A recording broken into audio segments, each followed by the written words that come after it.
This is my first blog. This is my first blog about um, some painful, very true realities that I have to come to grips with. It's um, it's about revenge, and it's about revenge and reality and karma. I guess I could start by saying 2002, I met this guy I never thought would be who he was to me. He was the love of my life. I don't know how to explain it for myself, for you. But when you feel it, you feel it. That's the guy who was the love that I felt was meant to be for me. Our relationship was so beautiful. We had absolutely the best time. He treated me like gold, like I was a part of his body, and everything that happened to me happened to him. That's what I felt like our love was. And it was so beautiful, and I never thought it would end. It did end. It ended about a year later, and unfortunately, he was going through a hard time with his marital breakup. I wasn't a part of that. He was getting divorced before I met him. Um, anyway, um, the trouble that he was having with his marriage falling apart sifted into our relationship, of course, because women, even though they don't want you to be with anyone else. So she did a lot to break up our relationship. She tried everything to get him outside of the mindset of, you know, a caring boyfriend, and that's exactly what he did. He left his our relationship in his mind, and it was over. A few months later, he had a really bad um, four-wheeler accident, and he broke his back. And he was calling for me, and of course I was there. And before I knew it, we were right back in the same pattern that we were. And I thought he just needed some time away. Okay, this is a year and almost 3 months after our beginning of our relationship. I was there for him the 4 days he was in the hospital. I was there with him for 3 weeks after he came out from the hospital to help him get better and take care of the house and everything. I thought we were back together, and well, about a month after that, I got a call from his best friend who said he was dating that best friend's ex-girlfriend. I didn't believe it, and I thought he was just saying it because him and his old lady had broken up and they were having such public drama that it had to spill into someone else's relationship eventually. But he took me over to her apartment, and sure enough, that's where I found his car. And okay, maybe it was a one time thing. It's a happening. They've met, they've hung out, they're having similar issues with marital breakups and custody fights and whatnot. And I gave him the benefit of the doubt, and I just said, okay, it's not something that I can put my heart on that is going to happen to me. Over the next 5 or 6 months, it happened. He was there every night. I know because I went to the girl's apartment and saw his car there 3 or 4 times a week. Now, it wasn't like stalking him. I had to know how much really was going on there. And after I saw it for myself. He was there every night. I knew that was what was going on. Now, this all happened in 2002. The end of it, that I was just describing, was towards the end of 2003, near November. And he wouldn't talk to me. He didn't say goodbye. He didn't tell me it was over. He just never called. He never answered my calls, and we never spoke again. And I was devastated. I mean, he has to know he was the most important person to me. Even before I met him, and since after I've met him, I don't know how he became that person, but he still and always will be. Okay, now the point of this post is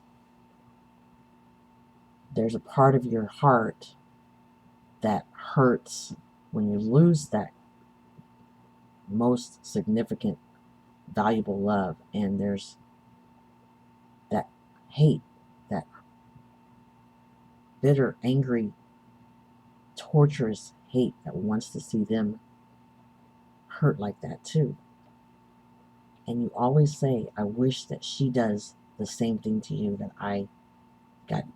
happened to me, because I want you to feel how it feels when it happens.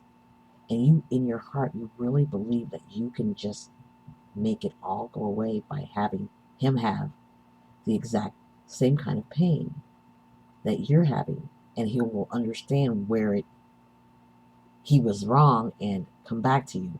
That never happens. That never fucking happens. He was never in love with me. He was just having fun. And I took it too seriously because I hadn't had somebody actually show me that kind of attention. Maybe to him, that kind of attention was everyday, normal. Hey, let's have some fun because I'm going through a divorce and I need somebody to hang out with me. But the way that he did it showed me something completely heartfelt and sincere and emotional, and maybe that's just what I wanted to see.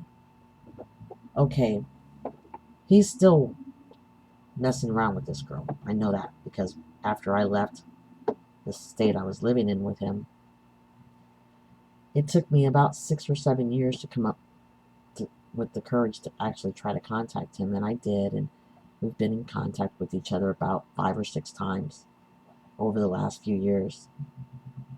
And he just recently told me that they broke up.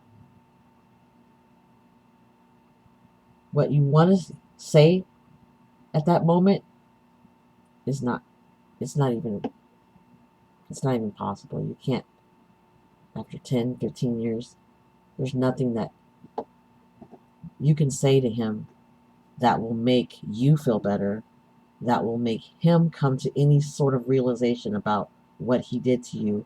And he won't even care that you're sitting there spitting it out to him so vengefully. So he's going through the same thing, and he's hurt by it. He's